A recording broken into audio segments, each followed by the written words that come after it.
Janet with Try It Like It Created, and I am working on a project with Etchall Etching Creme. And so what I have prepared in front of me here is a glass bowl, and I have taped off an edge. Now if you see some marks, those are on the inside so that I knew where to place my line of tape. And then so this is vinyl, and then I've covered it, the bottom half, with just packing tape, just as a precaution. And then I have used these leaves and placed them, you know, head to head and tail to tail, all the way around in a random pattern. I didn't measure, I just kind of guessed where they would go. And now I'm going to apply my etching cream, but I'm going to do it with the bowl upside down. That way, if anything drips, it's going to drip down the edge. So I am going to bring in a box and a can here, so I can lift up my project. And let me lift you up as well so you can now see what I'm talking about here. Hopefully that's high enough. All right, so I have the box. I have a little metal tin from the Dollar Tree, and I have it sitting on the box. And so now what I'm going to do is take my foam sponge, and I am going to apply the Etchall cream onto my glass. And what we're trying here with this project is to see how detailed we can get with the etching cream, because those leaves are very, very detailed. And so I am just going around the edge. I don't know if you can even see. Let me tilt this so you can see what I'm doing here. And I'm going to apply this on here generously, and just going to work my way around until the entire thing is covered. And then once I have it covered, I am going to let it rest for about 15 minutes. So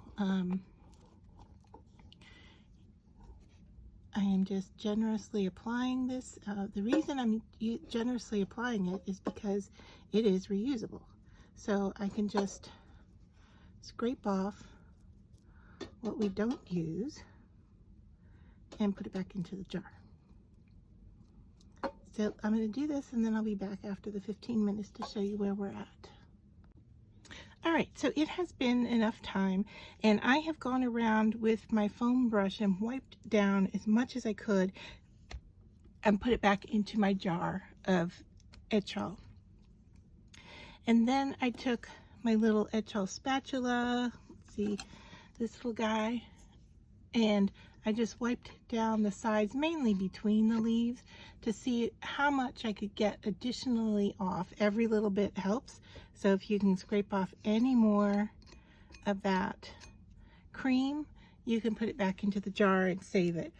Now, I do not have a sink in my basement area where I craft, and I also don't want to etch my sinks.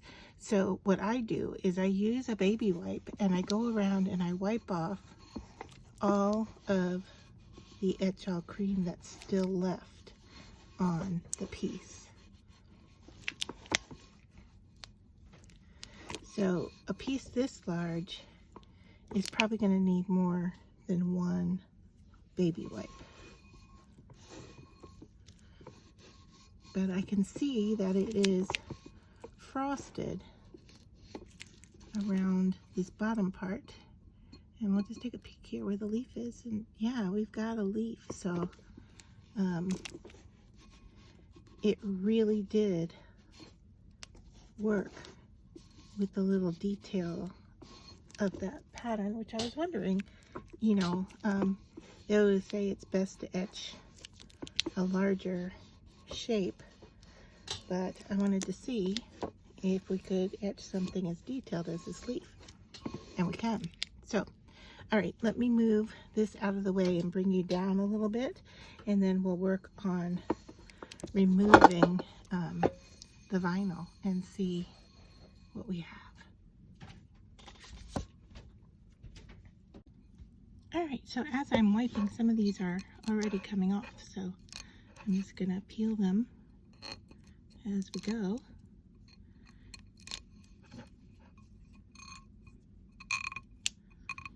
And I have my marking on the inside that I need to clean off still.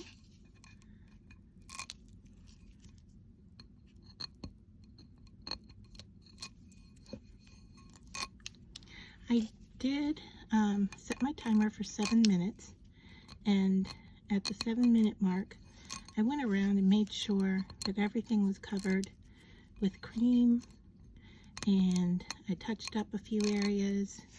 So I think going back over is really beneficial and works well, especially when doing something small and detailed like these leaves.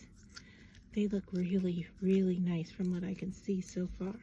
Alright, so now as I collect them and have them all stuck to my fingers, I'm going to get those into the trash can. And now it's time to peel this edge off, and I may even go into it with a knife blade here just to get a start, because it's not going to cut the glass at all, or harm the glass in any way.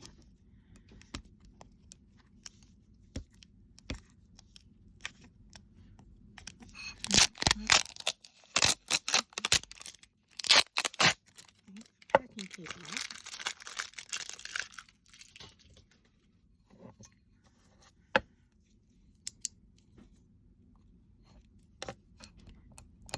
There we go.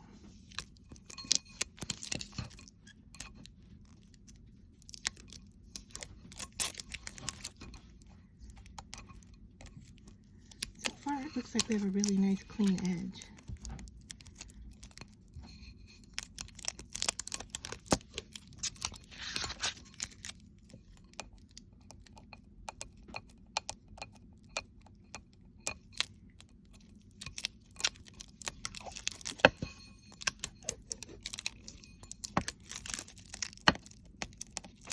There we go. So we just need a little bit more cleanup, and there, we'll have a nice fall candy dish.